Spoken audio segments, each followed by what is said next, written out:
Open.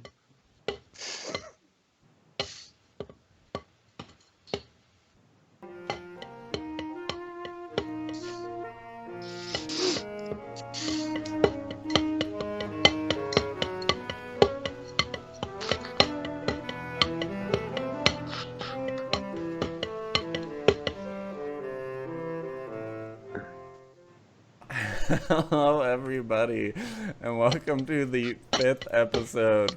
Fifth. Yeah, we just established it's the fifth episode of the Music Mentality Wow. podcast. Whoa! Wow. Yeah, we made it to 5, guys. Man, Made it are we to, making That's any crazy. money yet? I think That's we're the making asking the real fans. questions. We have fans, and by fans I mean this guy Your mom? Jonathan Burrito keeps commenting on all the YouTube videos. I don't know who he is, but Sounds like a douche. yeah, I think so. That's Yeah. All right. So we're into episode 5. Sorry, I'm just making sure everything's going. I think it is tight. I don't know. So let's just jump right into it. Josue, my man, So, are we gonna be drumming the whole episode? hell no, we ain't. Put socks at the end. We could all be drumming the whole episode. Brain, what have you been listening to this week? Is that what we go to next? I think that's what we go Is to it next. straight to that? I think so. Yeah. I feel like there should be more of an intro. You Maybe should not. read the comments on the YouTube video. Oh. This all is the intro. Yeah, you're right. This is all the intro. Maybe Alright. our formal intro should be an informal intro. Brain, Or what have you you could been listening to this and week? let me get on with the intro. Okay, so this week I've been listening to a lot of Charlie Christian. For anyone who doesn't know, he was a guitar player who invented pretty much the electric guitar solo. He died at 24 and really quit playing at 22. He had severe sickness, had to spend 2 years in the hospital at the end of his life. So his career really was like from 16 to 22, and he revolutionized the guitar, and he is so good. He plays all these arpeggios and really has a unique sound that I've come to like. And a lot of his cuts are with Benny Goodman on clarinet. It's that kind of real old jazz. So it's like a blast to the past. That's what I've been listening to. Dang, dude, 24? I think that's how old I am. That's how old I am. Me 3. Are you really? Well, Yeah, I'm Are 24. we all he the was same age? 22. He had to quit.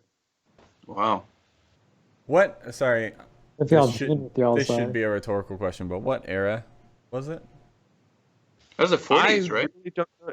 It was, yeah, Benny Goodman era. 30s and 40s? Yeah, Sweet. very old. I mean, revolutionized the electric guitar solo and invented it, essentially. Interesting. So around the entrance of amplifiers. So, like, you as a modern guitar player, what do you get from listening to his stuff, the OG stuff? Oh man, he's playing these big arpeggios. Last week I was telling you I was working on patterns of fourths and fifths and these really far across arpeggios, and he plays up and down them like a clarinetist, just seamlessly. You know, it's almost as if it almost has that ease, like piano-like ease. He's just flying through them, and he hangs with great players. And to think that he was only 22 when his last recordings were done, some of his most popular ones were cut around when he was 20. I mean, man, imagine if he had lived to be 40. Just Wow. imagine. Do you have any, like, examples or, like, some songs or stuff that you can share, like, to... Because I don't know, like, man. what to listen to. Like, what were you listening to? Like, what tracks? Royal Garden Blues is a small excerpt that I sent you guys to the chat. Uh-oh. Garden Uh-oh. Blues. Nobody remembers this. Really? No. Was it a YouTube video? It was an audio clip. Oh, gotcha. Yep. It's on Spotify. But yeah, Charlie Christian smashes. Cool. So he does like a bunch of like arpeggios and stuff, which is super interesting because, I mean, the modern day, I mean, let's say the rock solo is much more like I was gonna say reference like Nirvana or something, but that's not modern day. That's almost 30 years old music. Grandpa. Straight up.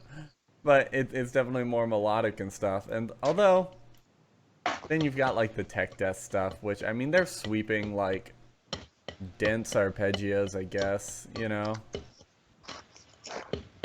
They are. Mm. Cool. Who's All right. next on the list? Jonathan. Hi. Hi, So, Jonathan. What have you been hi, listening to this week? Jacob. Jonathan got a haircut. Oh, He was listening to those Jonathan got a clippers. haircut. Looks pretty. I was listening to my barber listening to music. Oh, Reggaeton? yeah. No, she likes corridos. Do, do, do, do, do. She listens to corridos, a bunch of corridos. I listened to Kenny Dorham. I don't know how he says it. Should we ask? He's a jazz trumpeter. I guess like he's pretty well known. Like I guess if you know Hank Mobley, he's probably the same like famousness. I guess I don't know. I guess if I was gonna say What's a something popular about song by Kenny Dorham? Lotus Blossom is really good. Like Mm-hmm. he wrote a lot of music too. Like he didn't just play standards, which is pretty cool. I don't know. I guess his soloing is something I think is cool because he's not like super crazy. He just keeps it simple and I like that. So. Yep. Nice. Sorry, I'm working out technical difficulties real quick. Sway, what about you?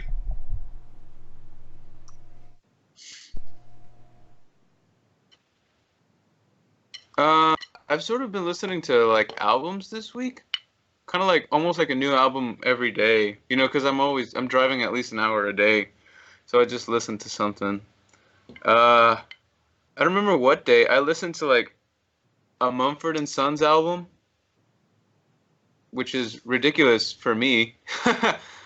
I'm pretty sure I trashed them at one point in my life, but it was pretty good. I really liked it. I thought it was fun. I've also listened to Antonio Rey, which was flamenco. Our man Zilla Zill, who got some great stuff on Spotify. Y'all should check him out.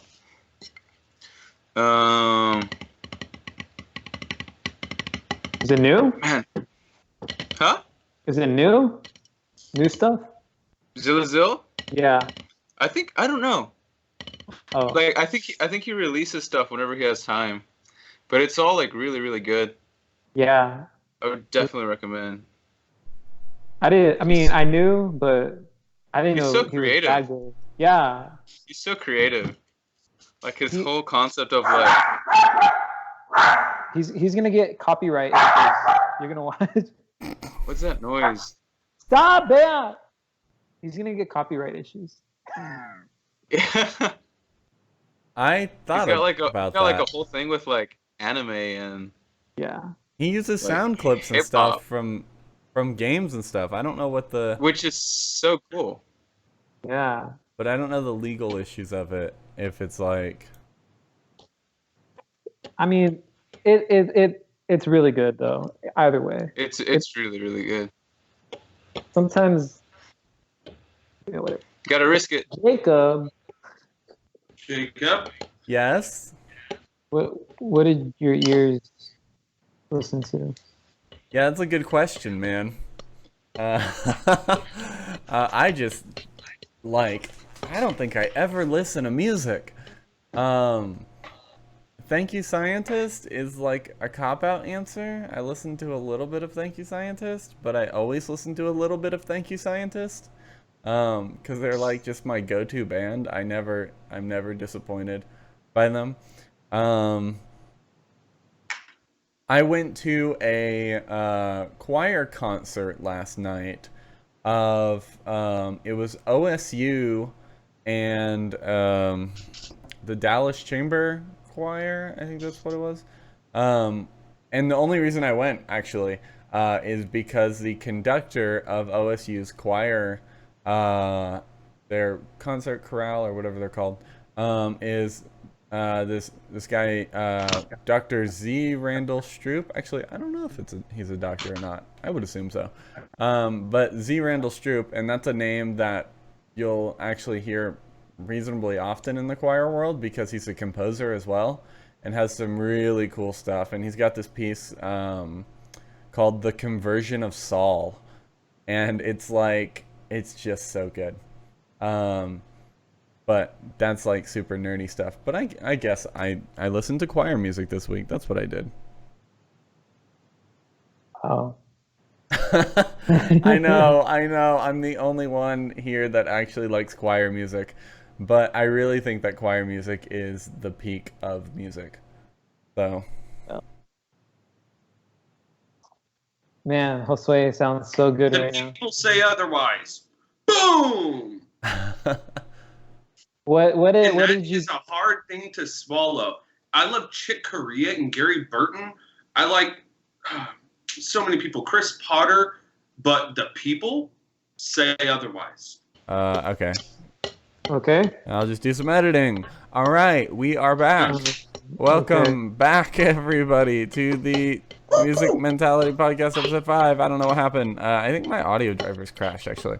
I remember Brain talking about it's a hard thing to accept that the people don't appreciate the same music you do. That's the last thing I remember. That was it.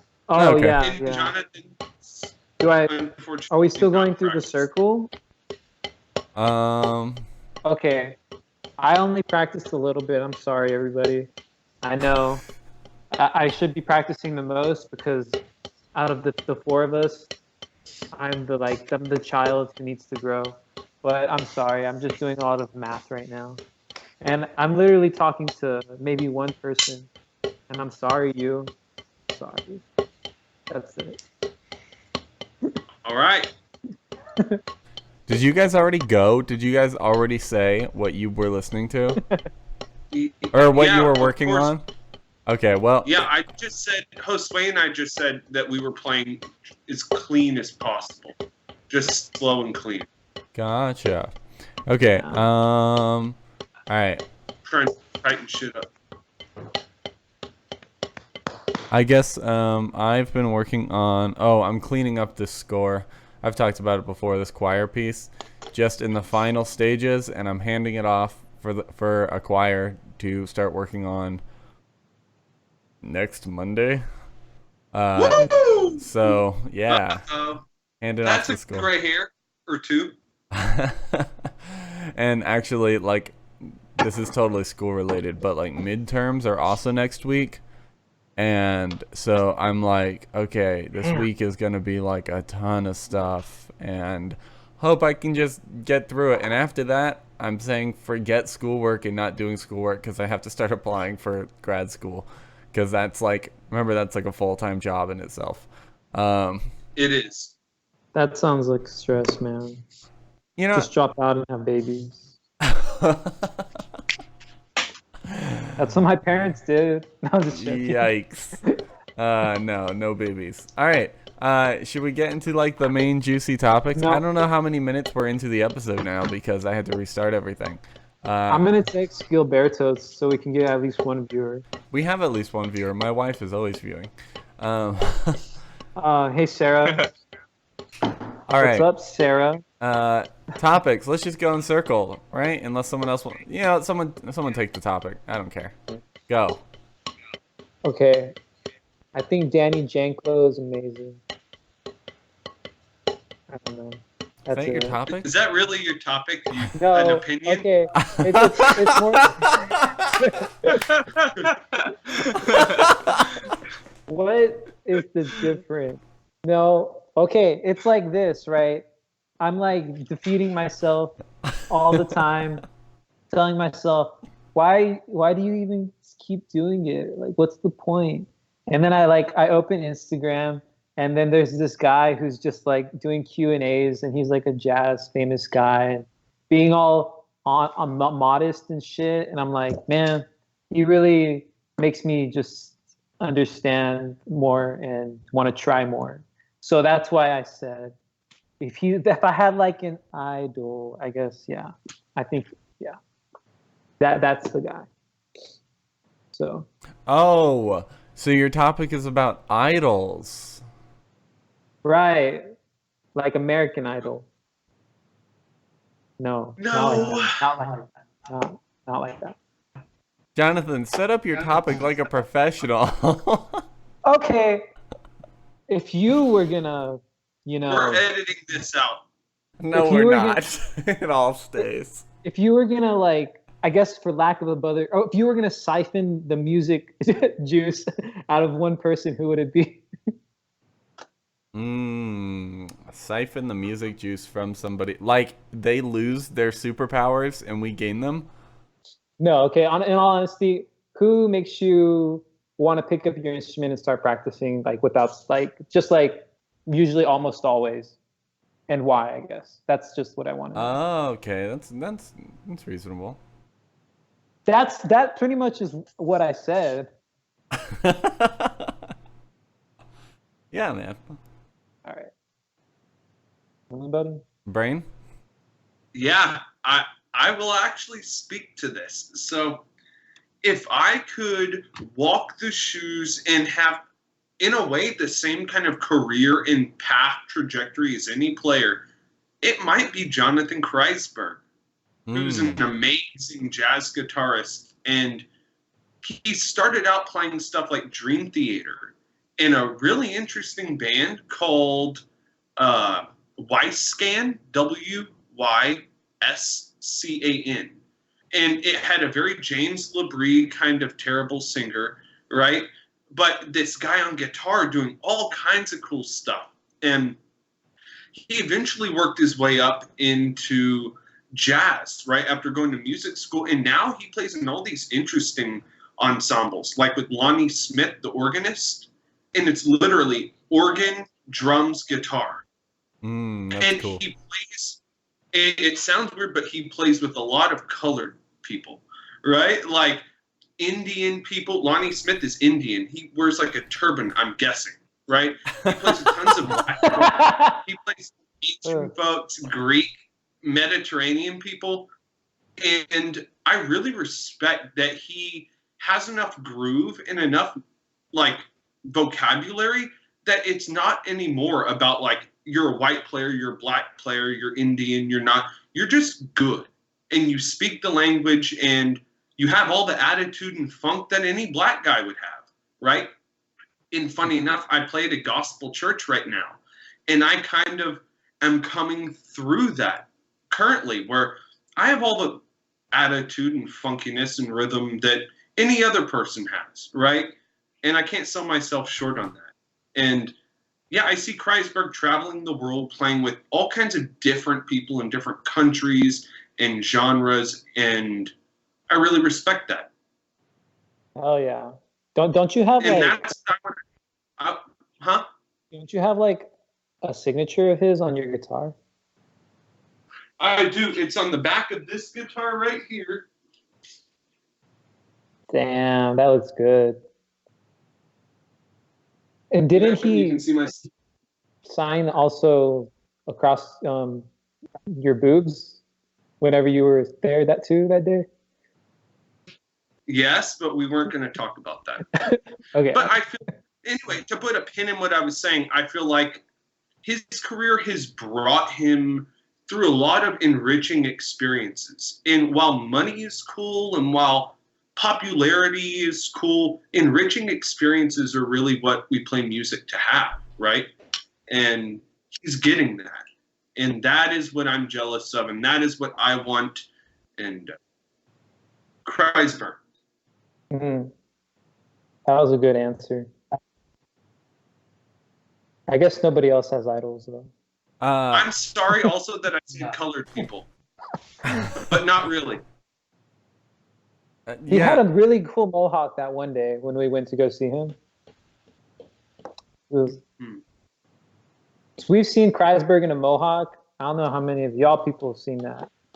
So we went to go watch him in San Antonio. There was you guys and Dot, right? Exactly. Dot Whiteman. Dot Whiteman. Exactly. Mr. Whiteman. Or Whitman. I'm not sure how you pronounce that. Which, if you ever listen to this, Whitman, go ahead and jump on and give me a weekend off. Oh, yeah? Exactly. Yeah. We have replacements, Jonathan. Hey, I was just joking. Well, why do you play the bass, Jacob?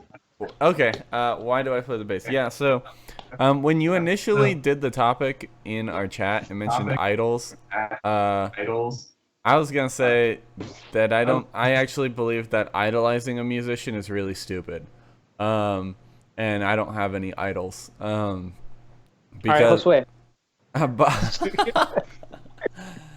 And I still say that I don't have any idols. And I really think that idolizing musicians will just let you down, and people are flawed. And like, I could go into the religious aspect of a literal definition of an idol, right? But I don't worship other musicians. But the question of what makes me pick up my instrument, that's interesting, because I don't even know if I call myself like enough of a performer anymore to say that I pick up my instrument from other people. Like, well, would you say that like one day, like in the past, like the reason you picked up the bass, I guess? I have wanted to. I would say, so this is going to sound real stupid, but like, I'm sure people are familiar with Davey 504. He did this like stupid like bass battle video with this other bass player on YouTube, and this other bass player is just like so clean and so phenomenal in every technique. And when he did that, I was like, man, I want to practice bass again. But like, I mean, I could list off like my actual favorite bass player of all time is Michael Manring, which is not an answer people would probably expect, because people, you know, the standard answers are like Marcus Miller and Victor Wooten and stuff, but Michael Manring has his own complete different sound, and he's a fretless player, and he'll often play with piccolo strings, right? Is that what they're called? The ones that are like, you tune them an octave higher on a bass, right?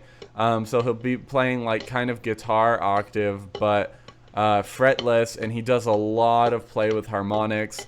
And he recently like did a thing where, I don't know if he invented it or had someone invent it for him. He has a sliding capo because he's playing fretless, so he can be like playing and tapping and stuff and literally just slide the capo up to where he wants it and slide it down and stuff to mess with tunings. But all that said, he like grooves really hard within the stuff that he's doing. And so, I mean, I would say he's like my favorite bass player of all time. I don't know if he necessarily inspires me to pick up my instrument, because the stuff that he does, I don't think I could ever do. I don't play with harmonics a whole ton.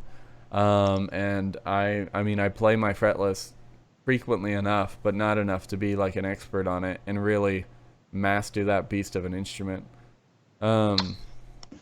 Yeah. Well, I think that's kind of like close enough in my opinion, right? There was a guy that you thought was like super dope, which is good enough. Yeah. Hell yeah. Sure. Yeah. We all have that.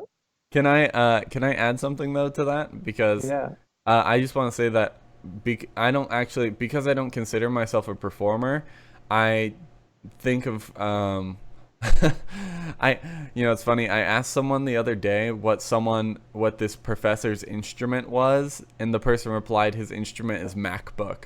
And I was like, that's hilarious, because I'm like, you know what, as a composer, I feel like that's actually, like, my instrument is actually more like Finale. Like, I spend more time on that than anything else. And so if we're gonna go with that, then, I mean, because I recognize that more as my instrument than bass, voice, or piano, I would say Howard Shore, his Lord of the Rings score every single time. Every single time. There you go. That's my answer. Dang. This beautiful little orc gave us quite an answer. What about you, Josue?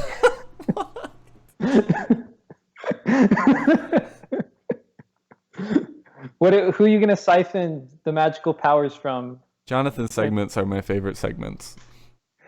That's awkward, man. Don't call it a segment. It feels bad. Okay, but Josue, let's hear it. I feel like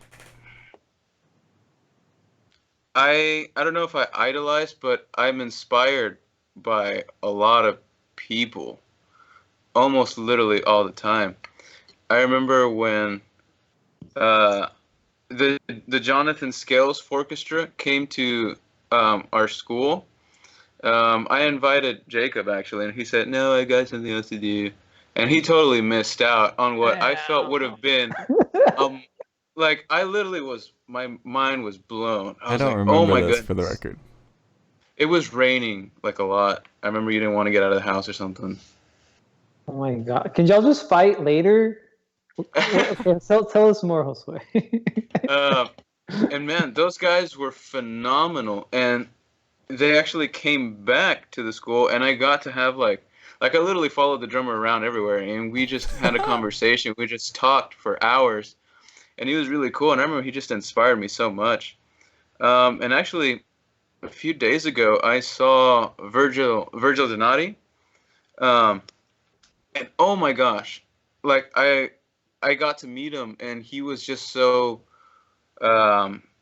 gentle and so kind, and so I couldn't say anything to him. I was just like, like I was just like speechless. Hey. I was totally starstruck, man. He's 60. He had just some incredible muscles, and he hit so ridiculously hard. I've seen other drummers live like that, but I've never seen anybody like him. And I was like in the front row, and it was insane. And I've been practicing a lot lately, just because. And certain other people whose instruments I don't even play, like certain people that I see on Instagram, like this Cuban piano player named Alfredo Rodriguez. He's just so good, and like he just posts like quick clips of him and his bandmates just jamming, and I'm just like, oh, I want to jam with you guys, but I'm here, and I'm just like, I want to be able to jam with them someday. So that's usually what like motivates me to pick up my instrument, and just like, I gotta get ready, Yeah, I kind of. Whenever these guys come to town, I'm gonna go follow them and siphon sneak the in. music juice from them. Yeah. You have to say no. Hey, like I kind of hate your Instagram, Josue. Yeah. Makes me feel bad. Sorry. Oh yeah. I'm sorry. No That's kidding. my competitive side, though. Huh? It makes me. I'm like, man, I really need to record something and make my Instagram cool too. I need to get a camera, man. I'm just doing everything through my broken phone. Awesome. Yeah, man. You should go to Cuba, Josue. I should. You should. I Go mean, Puerto just Rico. Good topic too. Cuba. what? What'd you say? You had a good topic, Jonathan. Oh, thank you. I don't always have a topic, but when I do, it's good. So but let's hear. No, you. not necessarily. Did Brian say that? Because his camera froze. to me. No, dude, your camera's freezing. Yours is the one that's messed up.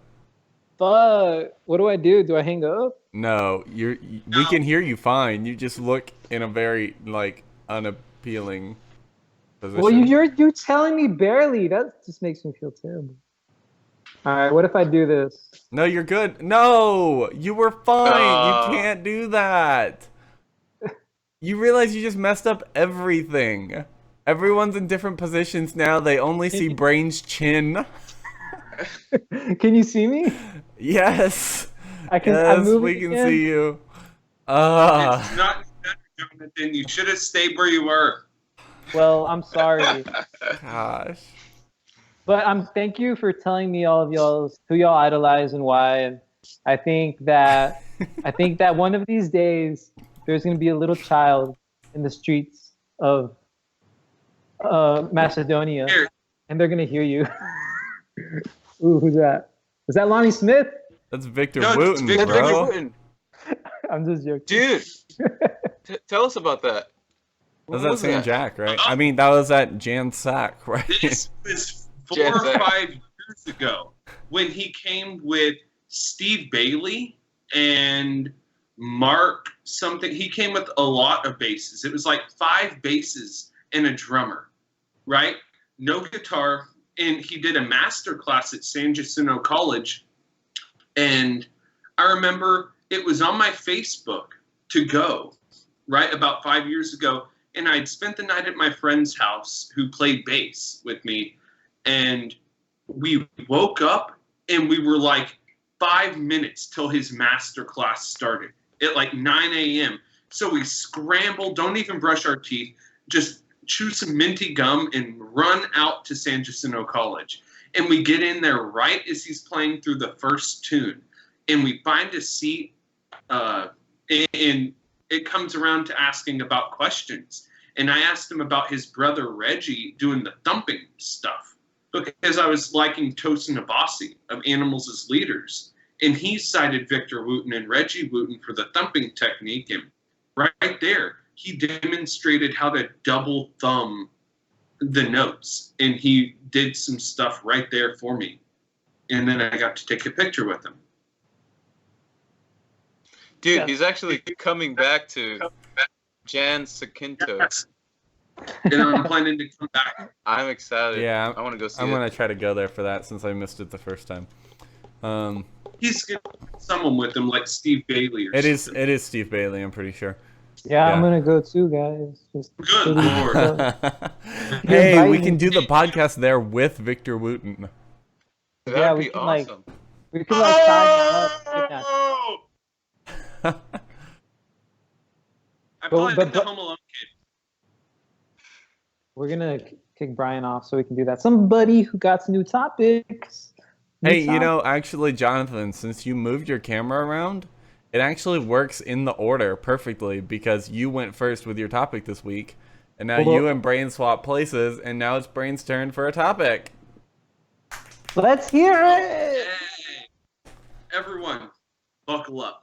My Buckled. topic today is a jazz trombonist named Glenn Miller.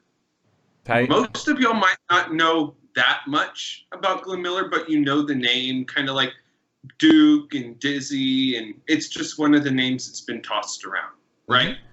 So Glenn Miller is a jazz trombonist who, and I actually have a little bit of Wikipedia, but I'm not going to just read down Wikipedia.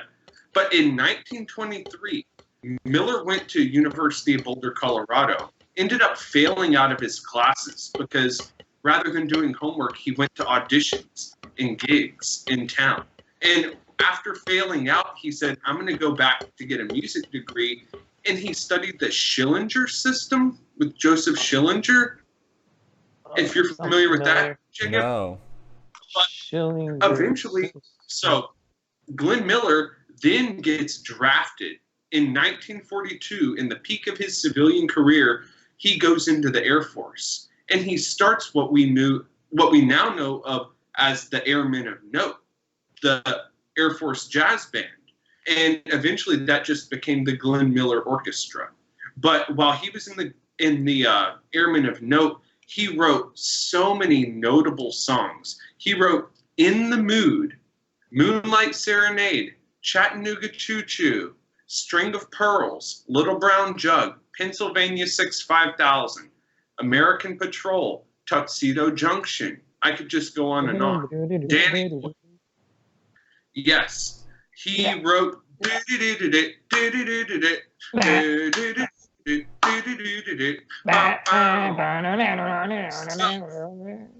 heard a story about Glenn Miller, right? When Glenn Miller was going overseas to like entertain troops and stuff, every time they would go in the Airmen of Note, they would lose a timpani, right? They would always have to order a new like 27-inch timpani or something. And they didn't know why. They just wrote it off as an expense, like it got damaged in travel. But the actual story is every time they traveled overseas to the troops, they filled it up with ice and beer. And it ruined the finish and it rusted out, and they just had to leave it there for the troops to just continue to ice up and drink beer out of. And I thought that was a cute little story. But Glenn Miller only gets more popular when he disappears in an airplane. He takes off on the morning of, let me see here. I actually have this queued up. All right, December 15th, 1944, he flies from UK to Paris. He leaves, he vanishes in the clouds, and is never heard from again. They never recovered the plane. Glenn Miller, the trombonist, disappears into thin air and is never heard from or seen again. On his way to France, while he was over there entertaining the troops. And I just thought that was so interesting that an iconic guy who went from failing out of school, then going to school for music, ending up in the Airmen of Note, excelling, creating his own jazz orchestra, disappears in a plane. I thought it was a triangle thing. It was over the English Channel. And there was never a plane recovered. There was no wreckage. There was no Mayday. There was no black box. And there are some conspiracy theories that he was assassinated by Dwight Eisenhower, who sent him on a secret mission to spy in Germany. And there's tons of kooky, conspiracy theories. But there is no proof. And the great Glenn Miller has still never been found. That's crazy. So, okay. I mean, first of all, how bougie is it to drink beer out of a timpani? Let's talk about that. That's what was happening? I didn't get it. But to a soldier, it probably just looks like a big barrel thing. Yeah, right? True. You take the skin off, it's like, what's this piece of garbage we're drinking out of, right? That's my goal, is to be able to have a beer out of a timpani. Yeah, that's a crazy story, though. I mean, of course, there are theories. I'm sure he could have flown off to one of those private islands or something. And was it a commercial airliner? No. It was on a single-engine UC-64 Norsewind. And no, it was just a private flight that was going across to drop him off to play in France. And it was a Norsewind. Oh, okay, gotcha. Well, what I heard from my trombone friends in school is that if you go into the restroom, turn the lights off, and then play a BG 3 times, he shows up. So, what? I feel like I heard that. Wait. Did you tell me that? No, I've heard that before too. No, I it's a fact, and a scary movie too. So yeah, that really. How long was his career? His career, well, from 1923 when he entered college to his disappearance in 1944, he had quite a civilian career before being drafted in 1942. So literally, it was only in the last 2 years that he was doing this kind of thing. And yeah, this was less of a topic for discussion and more of just a story time kind of strange thing, right? And yeah, he disappeared, but he wrote a lot of iconic material, and some people disappeared to escape the war, right? And that's why there's some kind of controversy around this. It's like maybe he did go to a private island. Oh. You think, like, if he did get away, though, to, like, assuming that, I mean, it's an Occam's razor situation, right? The solution that makes the least amount of assumptions is probably the correct one. The least amount of assumptions would be that the plane actually just crashed somewhere. Although the English Channel is not that big, which is kind of, you know, kind of surprising. But do you think he kept playing jazz if he was somewhere else? Like, that was very much so an American music, and then He probably had to like fake his spoke death too to soon. change genres. No. I think a guy who fails out of college in 1923, right, to go audition and to go gig is definitely the kind of guy that doesn't just quit music and sit on a private island and never touch a horn again and just hang out. No, someone who's dropping out of school has an addiction. And someone who then joins the military and through the military finds a musical avenue, they're not just sitting on an island drinking margaritas. They're dead. they're dead on That's that fair. island. Yeah, they're dead. But I thought that was just a really interesting topic. No, that's a good point. Yeah. Because I think he would have. That was my question. I mean, someone like as big as him would have shown up if he kept doing music, right? And I mean, it wasn't like this was the Romantic period where there wasn't like much information. This was 44. I mean, there was technology. Technology existed at that point. So Radio. I just had a bit of an idea. Imagine if a band like the Foo Fighters, that's insanely popular, right, just put out music under the name of someone like I.C. Wieners, right? Just some random name that has no connection to the Foo Fighters. Would that music ever get the same kind of notoriety as the Foo Fighters?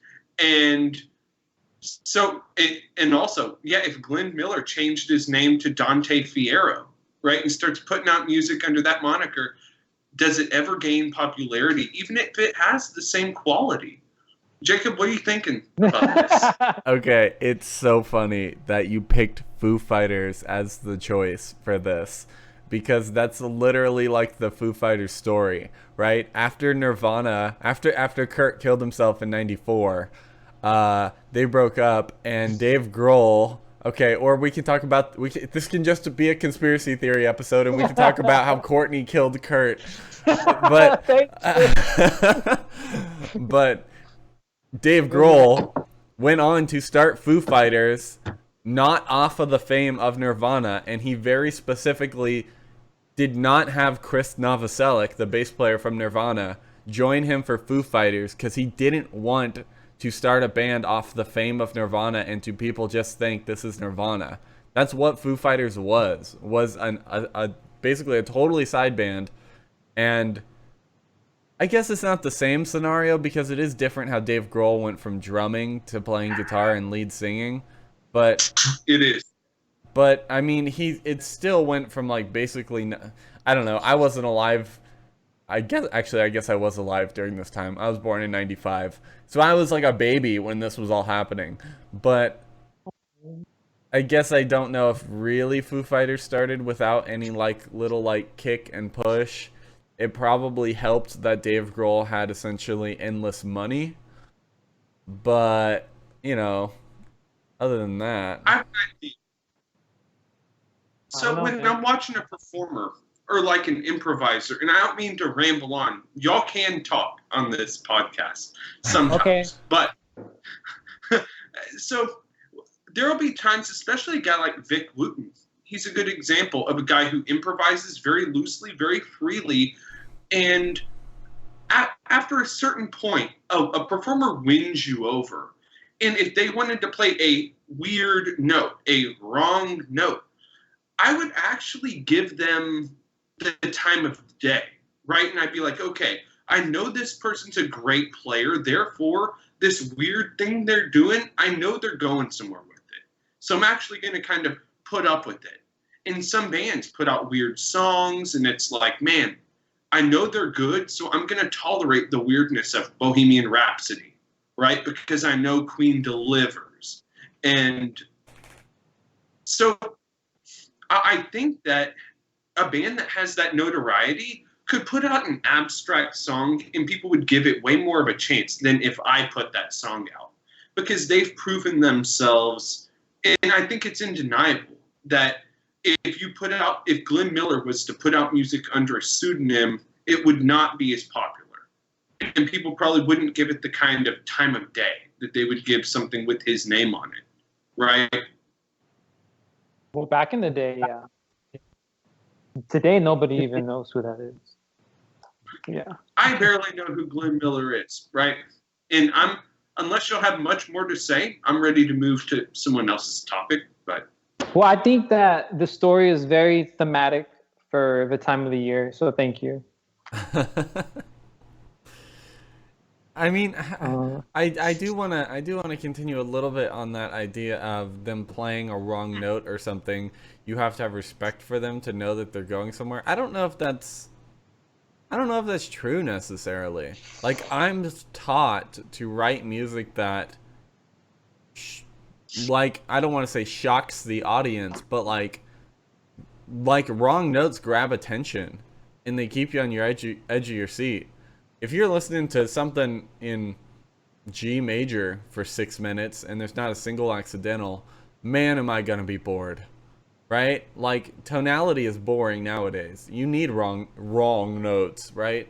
And you need a little bit of that spice to grab attention. I'm not convinced that it is based on the person's credentials or whatever. I will say that if someone has the credentials, I'm more willing to give them the time. Like a band I already know I like, and they release an album that's totally whack, I'm like, okay, what's happening here, you know? But I don't think you need the credentials to play a wrong note. Every time I played with the Sundogs, I did my wrong notes on purpose. And I promise, every improvisation, I played a flat 7 on that major 7 chord because it was going somewhere. But no, that's hip.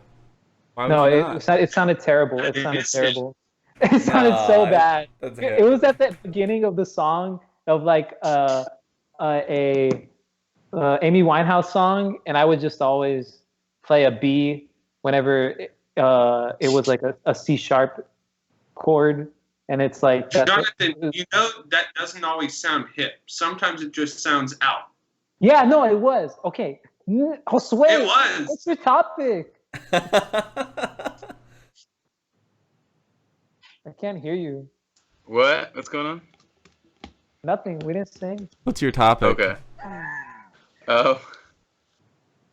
Well, my topic's kind of stupid. I love this topic. I love it. Go for it. Whatever. All right. So, I remember a while back, I saw a Reddit interview with Fleet. And people were asking him questions about, stuff, about what projects he's working on. What was it like to be in Back to the Future, blah, blah, et cetera, et cetera. And then one of the questions somebody asked him was like, do you prefer crunchy or creamy peanut butter? And then he answers, crunchy. And then somebody commented on it. He said, would you expect any other answer, though? Like, what if he had said creamy? And it's just like, it's Flea. You would, you'd think crunchy peanut butter. He's a bass player, And I got to thinking, I was like, is there a correlation between people that play rhythmic instruments, say like bass, drums, or like rhythm guitar or something, and those that play melodic instruments, like say sax, trumpet, or singers or something, Not melodic. who prefer creamy? And I decided to ask around, and I did like a poll on Instagram and everything, and the results were actually okay. So Jonathan actually voted crunchy. That's right. I like some Which is- crunch. You were Am a I- little bit like an exception. What? He so- plays the sharp 9 on a major chord. He loves the crunch. Right. That's crunchy. Yeah. Thank I you. know Jacob also voted crunchy. Always. Crunchies. You know, Yeah. Always. right? I- You know, I already and know I was Jacob gonna say me likes- too. Crunchy. But we're rhythm Uh, players. Exactly. Yeah. And the people that voted creamy were actually like string players, a couple of classical pianists, guitar Nothing players, worse. Those people are so. vocalists. Lead guitar players? Yes, actually. Perfect. And there was actually 2 drummers actually that also voted creamy, which was Can we I get thought it their was first interesting. and last name? No, I'm gonna get there. But you know, I thought of like, well, you know what? They're also multi-instrumentalists, and you know, they could probably. I was like, you know what? I can see that, I guess. Well, And the Jose, people, yeah. you didn't put a both. A what? You didn't put both. That's a fair point. Maybe you should have Well, pulled that's true. both as an option. But There's no but such thing as both. you're right. You're right. Never mind. Go on, Both Jose. is I'm correct. dumb. Well- Never mind. Well, there should be like, because I like both too, but which would you prefer? Exactly. Right? Right? Which would be the preference? I feel like all these people will probably like both. Around 5 feet tall. I'm just joking. Go on. I noticed percussionists. Another bass player, more bass players, a rhythm guitar player, all voted crunchy. Yeah. I noticed that like the multi-instrumentalists kind of preferred crunchy, which was interesting. And there's a couple of exceptions too. There was like a couple of singers.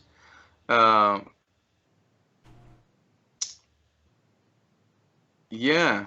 I was just curious. I thought that was pretty cool. I don't know if like I have enough data to like really say, okay, you sing tenor, you like creamy peanut butter. Tenors definitely like creamy peanut butter. Do you think so? 100%. Like boys. That's also accurate.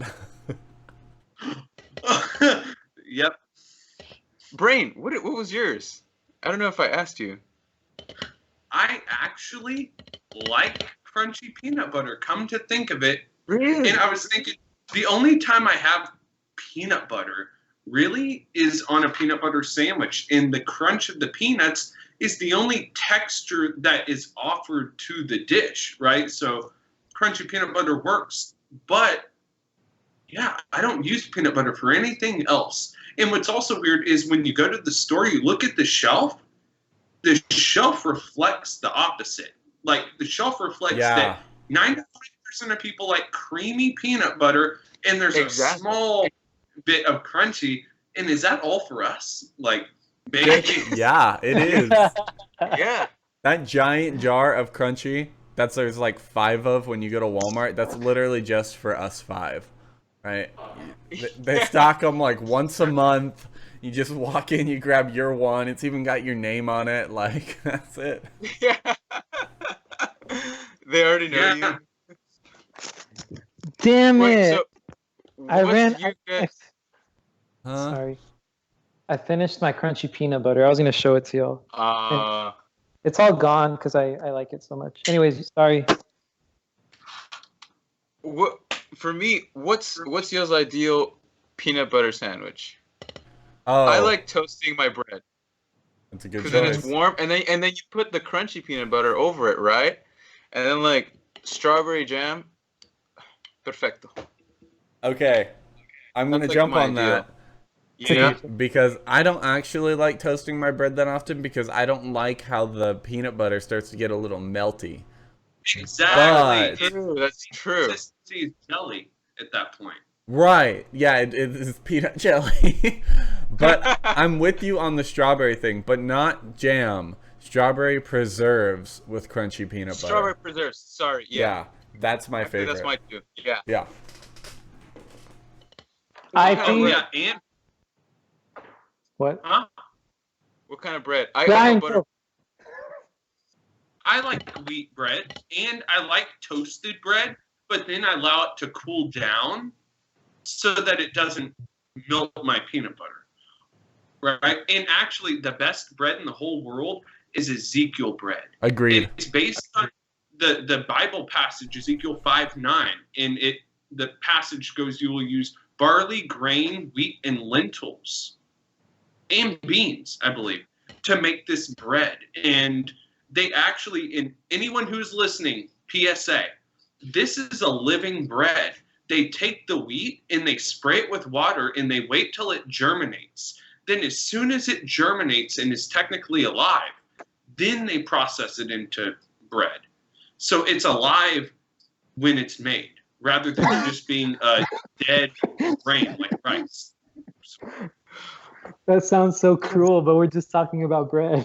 Wait, where would you get that? So, Where do you guys buy that? It's in the frozen section Mhm. of your local Walmart or maybe Kroger. It's a frozen loaf of bread, Wow. but it's very good. And I don't eat bread often, so the $4 price tag for the loaf is actually kind of feasible. So are the kids named after the Bible passage or the bread? What kids? what are you talking Ezekiel. about? Like when you meet somebody named Ezekiel. Oh, probably the bread. No, the prophet. Oh, The that's prophet. funny. Yeah, I mean, I don't know why we're even talking about this. This is not music anymore. But Ezekiel bread, I grew up on that, and it's like there's a joke from like some old sitcom about some husband complaining that his wife makes him eat dry crap with seeds in it, and that's basically what Ezekiel bread is. It's the dry crap with seeds in it bread, but it's so good, and it has so much flavor and texture, and it's not. I can't eat white bread, for the record. I grew up on like Ezekiel bread. I can't eat white bread. It's like really gross to me. Yeah. Anyway. I just give me some honey wheat bread, peanut butter, slice some bananas up, Honey and wheat's that's good. it. Oh, bananas. That's Yeah. see Oh, yeah. peanut And honey. butter with honey and banana. Yeah, that's a good No, combo. the bread has honey in I have it. a bold No, question. actual honey too. Okay, I'll do it. I have a bold question. Is Okay. that peanut butter honey banana sandwich better or the PBJ sandwich better? What would you prefer? I prefer PBJ. I think me too. Are we talking jelly, or are we allowing like the strawberry preserves to count The as preserves. Probably Okay, yeah. preserves. I go with banana. I am banana. I like bananas. With honey. Yeah, with- I think I agree with that actually. Peanut butter, banana slices, and honey. Yeah, you have to have the honey though. If you don't have the honey, it doesn't add I that don't extra think the sweetness. You don't gotta be sweet. Just give me the banana. No, you need the extra. You need the honey. Otherwise the preserves win. I have a second question, and it's dumb, and we can bypass it if we need to. But I want to know, every person around the circle, what is your ideal birthday dinner meal? Oh god. Oh god. Jacob, your eyes got wide. Birthday dinner meal. Come on. I just felt like this was going to turn sexual very quickly, and I was like, because the standard could. macho It man could. answer would be steak and something that we're not going to mention on the podcast. So Exactly. In what? okay, I can't give you okay, yeah, I can. Okay, done. All right, here you go. I'm gonna get like crucified for this, I think. I like pizza, but very specifically in a way with pineapple, jalapenos, and feta cheese. That combination. Oh, not feta cheese. No. Feta cheese is my favorite cheese. You're such a. And You're- for dessert, banana pudding. Okay. Jonathan, birthday meal. I don't know. I guess it would have to be my dad's sour soup. It's like it has this tamarindo flavoring from the Philippines, and it's just super Mhm. good. It's like it's made with a beef bone, and it's not fatty. And then my dad puts these Asian vegetables and some potatoes, and I just eat that with some rice, and that's all I need, man. 2 bowls, I'm going to bed. And but first I'm gonna get my birthday sex, and then I'm gonna go to bed. No, birthday sex have a third bowl, then go to bed, right? Third- Jose, birthday meal. Out of the belly button. I don't know. I don't like food. What? That's such a lie, dude. That's Such such a a lie. lie. I don't know, man. I guess I'll go with the steak and the other thing that we can't mention. Damn. Wait, Okay, wait, no. Josue, you actually like steak? Huh? I'm sorry. Yeah. I mean, You actually like the other thing? This episode is not gonna It's air. so bizarre. yeah. Otherwise, what? Shit, I don't know. Let's go to Whataburger. That's cool. I'm You boring. eat that every day. Dude, you work at an Huh? Italian restaurant and you can't come up with a better dinner item than that? Dude, well, cause I eat good dinner like every time I go there. I'd want to eat something normal. Ah. But the feta cheese though, like I was with you with the pineapple, with the jalapenos, and as soon as you said feta cheese, I was like, no. That blows my mind. Like every It better be every, good. every time we serve those plates, I'm just like, it smells like shit, and it's like, of course, there's that cheese. Dude, have you even Good tasted buddy. it? Are you sure you're not talking about like the freaking the gorgonzola? Ricotta? Because that's different. Or Gorgonzola and gorgonzola? feta are different. Gorgonzola Yeah, is they're- gross. They're pretty much the same thing. No, they're not. But they both smell awful. They taste awful. Feta I've tried does both. smell like a shoe. Yeah. Like Parmesan, bro. It's I like can't blue get- cheese. It's good though.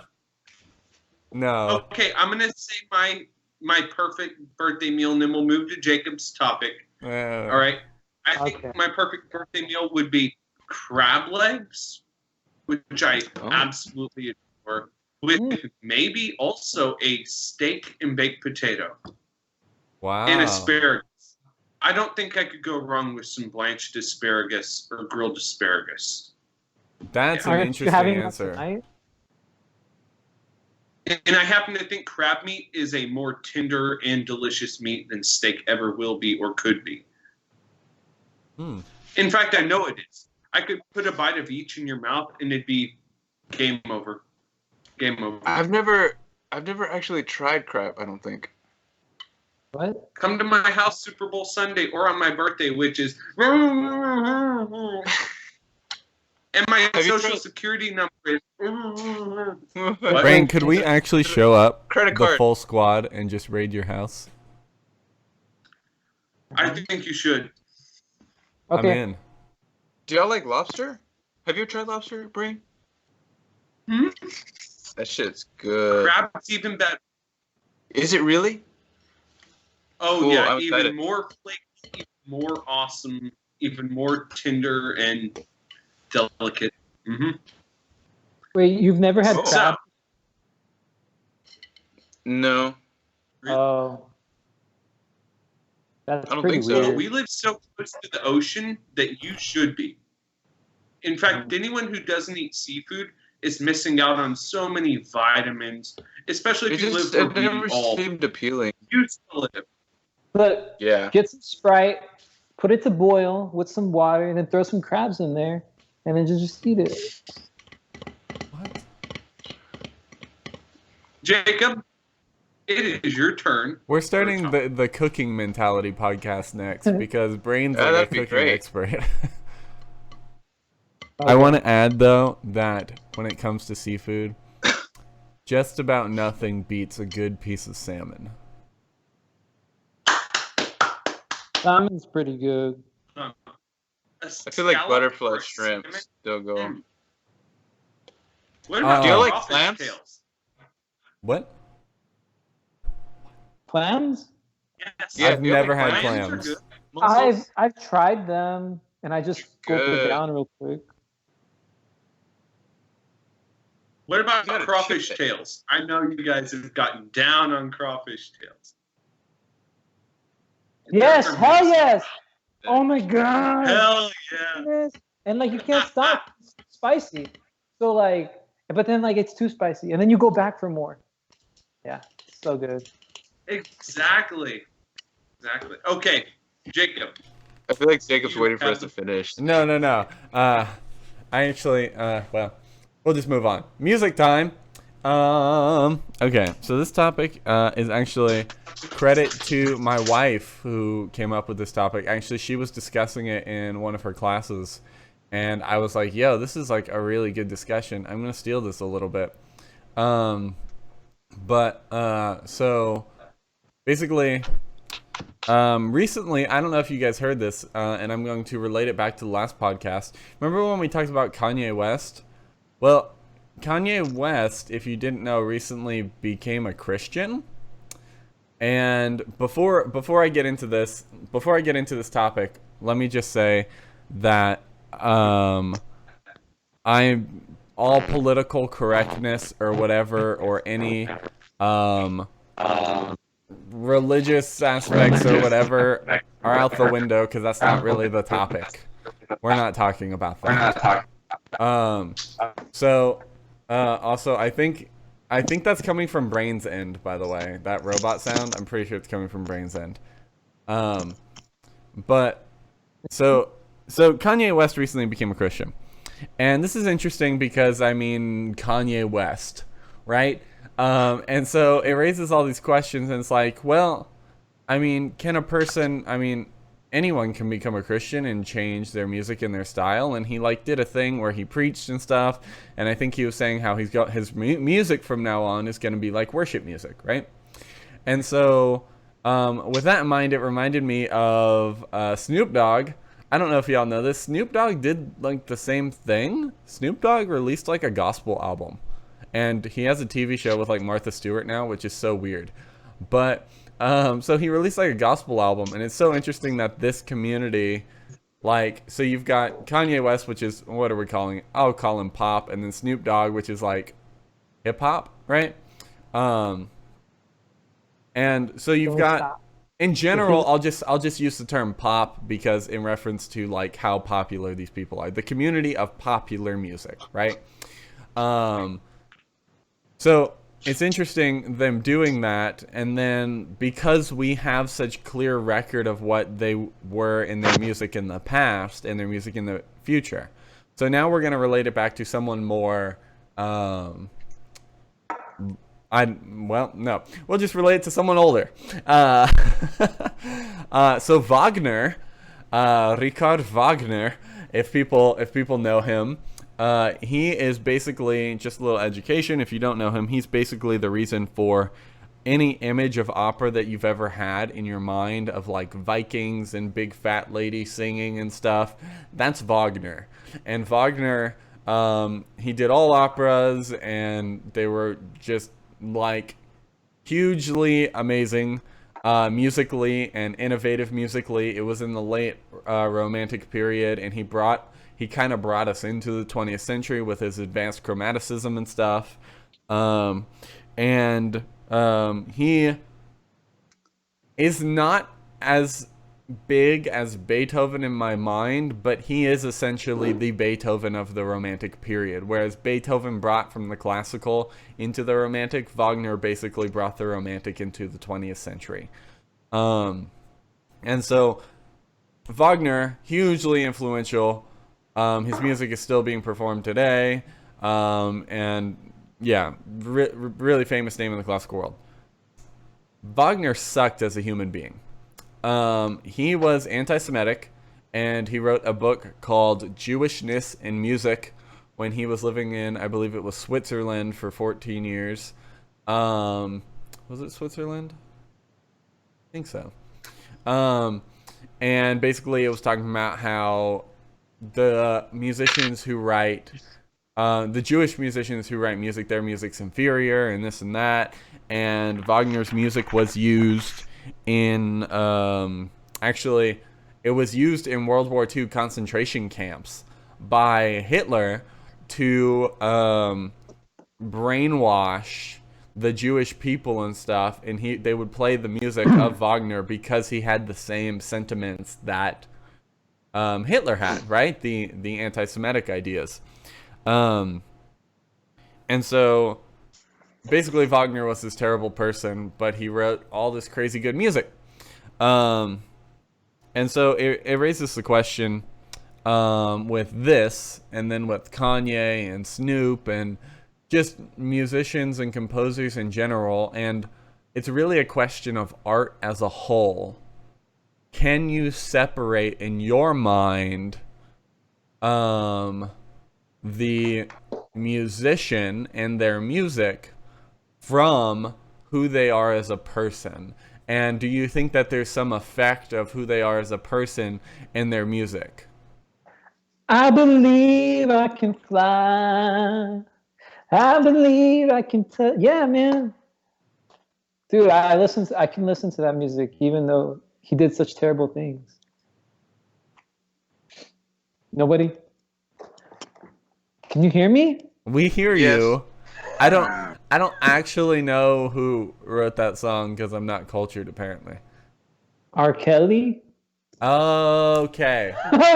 Like, I believe I can pee on her. Yikes. Okay. Or, and then That's what's the other one? like correct, Jonathan. What? Okay. And then it's the remix to Ignition, hot and fresh out the kitchen. Mama. Okay, Mama.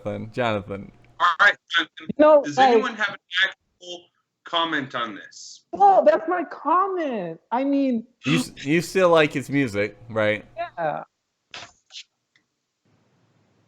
But that's my only comment. Let me ask you this: if he released new music, would you listen to the new stuff? If it bopped like remix to Ignition, hell yeah.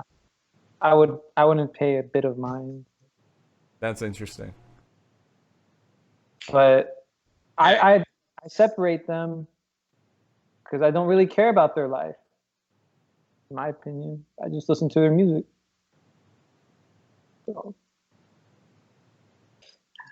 Hey Brian, what's up? Everything's cool, right? But I do have something to say about this, right? Do y'all know who Yeezus is? I've heard of him. Yeah. It's Kanye. Yeah. All right. Kanye West is an absolute idiot who used to call himself Yeezus and think of himself like Jesus Christ, and now he is jumping on the bandwagon of Christianity because it's just the new hot thing, because I'm sure he's not going to run for president.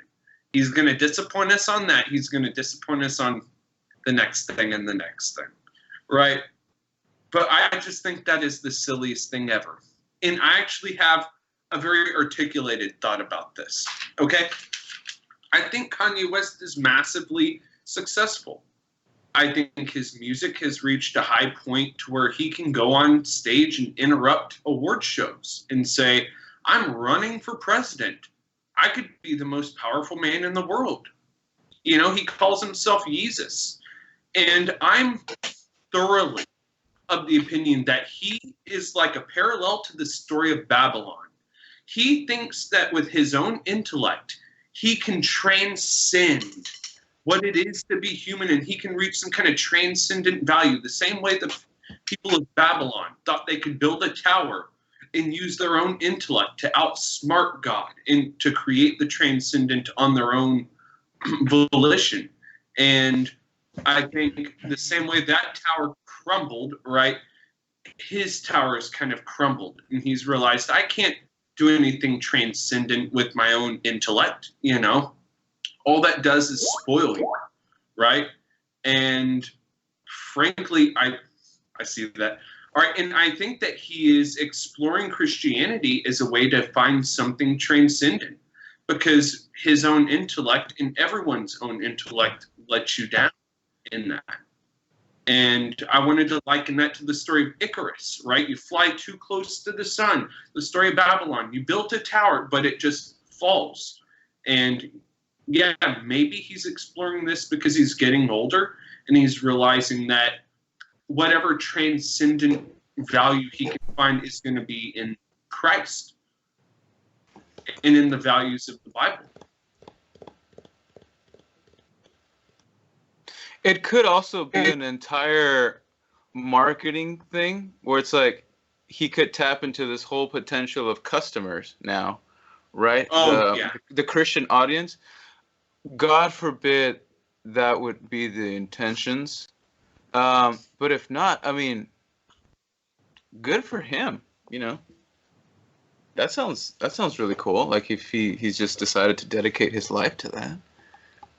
You know, God bless him. Well, no, I think it's just as half-hearted as anything else, right? And it's not going to stick. It'll be like another Snoop Lion thing, right? I promise you, Josue, we will be having a conversation to follow this up in the near future where Snoop Lion is no longer here, right? I thought Snoop Lion already didn't exist. Exactly. I mean, the Kanye version of Snoop. Yeah. I mean, so that wasn't. I mean, I suppose it's fair that we address that. That wasn't really my topic though, because I mean, as far as like that goes, you just have to wait and see, and we're not people to judge that, right? Especially someone's changed. I mean, you could make this if we're talking like theology, Saul to Paul, Kanye to whatever, right? Kanye's not out literally killing Christians like Saul was, right? And so there's like that. It's really just like we'll just have to see the fruits in the future. But really, the idea is, how do you feel about the intention behind the music, right? If he were to release, let's say Josue was right, and he does release Christian music just for marketing, which was a thing that a lot of bands did in like the early 2000s when Christian rock was really popular. Faith Plus One. A lot of them came out way later as not Christian and stuff. And so, what do you think? All right. Yeah, I did avoid your question in a way. Your question was, how do you feel a person's values and who they are as a person affects their music? And are they inseparable, or are they forever twain together? You know what I mean? Yeah, that's a hard decision to make, because I don't agree with Wagner at all, but I love his music. And just that one example should be enough to make it obvious how I feel. Like, I judge the music for how it is, and I don't care if you were on heroin, if you were on acid, if you were in the depths of some kind of religious trance. I really don't care what you did or how you came up with it. If it touches me, it touches me. And I think the two are separable, especially because oftentimes you hear a song on the radio, you don't know anything about. Are y'all doing the radio? The robot? Give it a minute. Okay, go. All right, in a minute. But because we often hear the music long before we know who the artist is or anything about the person who wrote it, I definitely think the two are separable, and it's obvious and pretty much irrefutable that the two are separable. How many times have you heard a song and then had to dig up who the artist was just because you liked the song on the song itself, right? But if I knew Wagner was like that, I wouldn't put money into his pocket. Knowing that, I wouldn't fund him forthrightly. That's it. That's why. Um, I think I agree with that. I I like Wagner's stuff. And just for what it is. I also have terrible memory. I can't keep track of what composers did what. For me, it's just like, oh yeah, this piece of music is incredible and this one's great. I have no idea what their personal lives were like. I mean, it's not like I do care, right? You know, and it's like I would hate to support, willingly support a person like that. And I wouldn't, like if, I don't know, like what was that person's name who everybody stopped playing their music? Kelly? R. Kelly. Jonathan, John, do you know? R. Kelly? R. Kelly, right? Yeah. That everybody... It's the remix to Ignition. I did fresh out the kitchen. I'm rolling that mommy got every man in here wish you. Was that the guy that wrote that? Yes! Bro. Are you for real? No, I'm telling you, he's good. He did bad things, but he's good. Bro, that's trash. I've like heard that song my entire life and I never knew who it was. I like that song. I like that genre. Okay. Well, that's good. That's good. See, you can separate that, right? Yeah. Wait, was that your original answer? Dude, I totally forgot about that guy. He was singing it for like 10 minutes, dude. I didn't even know, like, I can't even understand what he's saying half of the time. Yeah, me neither. That's not on your end. That's on Jonathan's end. He's just frozen right now. Oh. I'm frozen? No, I'm not. Go ahead, Brain. Brain, we cannot hear you. Brain, I think you're muted. Your mouth moved. Okay, so that's a great idea, right? And a great topic. And I'm actually interested if you could go a little deeper and talk about why that was on your mind in a little more depth, right? And how are your feelings on that? Yeah. Because there are terrible artists, comedians, chefs, authors. There are people who do horrendous things, right? And are horrendous people. And I hate to put it that way, but they make kind of good art, right? Talk to me. So there's obviously some different perspectives here on this, and a modern example I will give is: are you guys familiar with the band As I Lay Dying? Yes, I love them. So they a few years ago, 2014 or 15 or something, their vocalist, his name is Tim Lambesis, tried to hire a hitman to kill his wife. And turns out the hitman was like an FBI agent undercover or something. And he straight up just went to prison. And everyone was like, okay. Because As I Lay Dying was one of those bands at an earlier time claimed they were Christian. And then Tim eventually like renounced his Christianity or something. And then that eventually led to him trying to hire a hitman to kill his wife. And so this is kind of a modern example. I guess R. Kelly's a good example too, but this is kind of extreme, right? This is murder.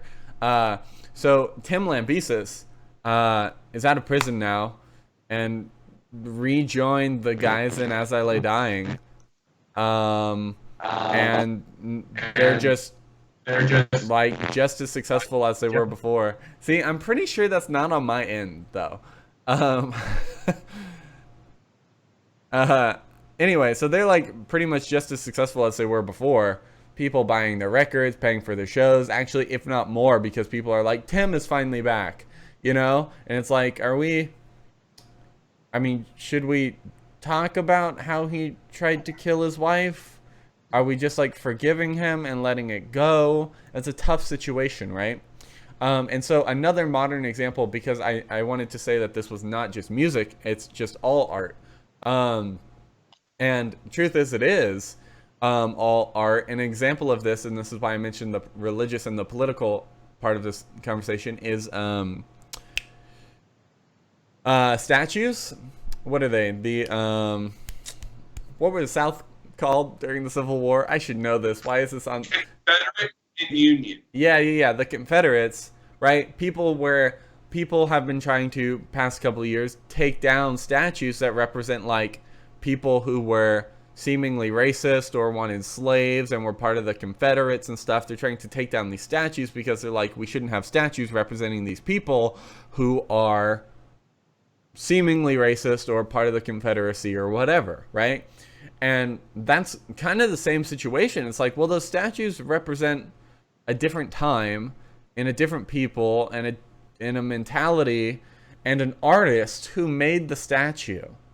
And so those people who are trying to take these things down to say we're not a nation of, racist people or anything like that, those people can't separate the artist from the art. And so it's actually, even though all three of you said, yeah, I can separate it totally fine, it doesn't seem as clear cut to that to the general population. It actually seems more split. And I'm actually of the opposite opinion of you guys. I have a hard time separating the two. Like, I can separate the two to some extent. I can separate what is art for art's sake when it might be saying something bad, right? Like, I listen to Cannibal Corpse and stuff where their lyrics are like about really intense murder and disgusting stuff, right? And I'm like, well, that's art for art's sake. Kind of how expressionism and stuff and all these dark arts are arts for the art's sake, to bring out, to talk about and express different emotions and moods and real life things, right? But the artist himself, that's different, because your whole life is who you are, and your art is an expression of you. So like Wagner writing his The Ring Cycle or whatever, that's kind of an expression of him in music, right? And he was extremely anti-Semitic.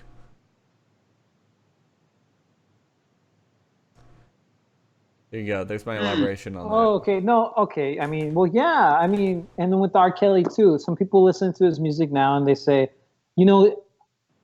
I just find it so hard to listen to that song now, because now I know he was talking about some 16-year-old girl that he was, raping. So a lot of like, a lot of opinions are like that too, even about modern day people. So, So I get it. True. What I have a twisted opinion on this, right? But on the topic of the Southern statues, right? If we were going to tear down everything that was built in the name of slavery or oppression and racism, we'd have to go all the way back to the pyramids. Before touching a single statue, we demolished the pyramids of Giza, then we demolished the Great Wall of China, and then numerous other things, and then the White House, and then finally we could make our way to the Civil War. But there was worse oppression and just as bad, just as inhumane way back then, right? And no one's, up in arms to tear down the pyramids, right? No one seems to care about slavery. To learn from it. You got to keep it to learn from it. Yeah. Well, so that actually references what someone in the chat said. They said, I'm not listening to music for history's sake. We keep listening for history's sake. And I'm like, yeah, but Wagner was music history and a massive part of it. We're not just going to throw away Wagner's music. That we should keep it and listen to it for history's sake, to see how we got where we got musically.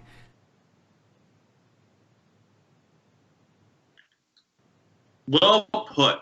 And on that note, I think everyone had great topics today. Even though they were kind of more obscure, they weren't that meaty. I liked them. You know what is going to be meaty? That steak that you're going to be cooking. The crab. Who told you? I know. All right, boys. No, I That's- think Brain actually has to go. He did say he has to leave at 7:45. So this episode's cut a little bit short. But that's totally fine. Any final thoughts? Feels like anything we about- ended on a half cadence. We did end on a half cadence. I don't feel resolved at all. Me neither. Yeah. This is like, Play as a snare drum expert. Play as Bolero. Real quick. Resolve it, Josue. I don't know. Chat, what do you think? Get back to us. Chat, YouTubers, what do you think? What's your opinion on it? Can you separate the music from the musician? Because, I mean, at my wedding, we didn't have Wagner's wedding thing because of his terrible mentality. Is that really True. why? Yeah. What? Yeah, we had something else. How Great Thou Art. We had How Great Thou Art played instead of Wagner. Well, don't Here it forget to is. subscribe. Don't forget to subscribe, right? But I really think anyone who's ever heard a song and then gone, oh, who is that? To look it up knows very well you can separate the music from who it is. And we have all heard an awesome song and gone, who is that? I like that just Wait, me too. because it's good. Yeah. Right? See, I think you're doing like a larger generalization than you think you are, though, because I don't listen to music if I don't like the personality and the person. If I don't like the person, I don't we've really all want to listen. experienced what I described though. At least one time everyone has done that. True. Where I like this piece and I want to know who it is because it is simply good. And then you might find out, oh, this is a trio or this is one guy in his basement. Yeah, But one thing we that's all a know good is point. That's a fair point. Yeah, because it's like you're saying, if you heard the music in a vacuum, is it good or not? Right? It's totally separate, and yeah, that's a fair point. Wagner, next time. Later. What? We're done? I love all of you. Follow me on Instagram. Love you. There's nothing there. Check out My Piece Vision on YouTube. That's what you're hearing I like right to post now. pictures of Oh no, everyone's leaving. Bye. Mwah, mwah.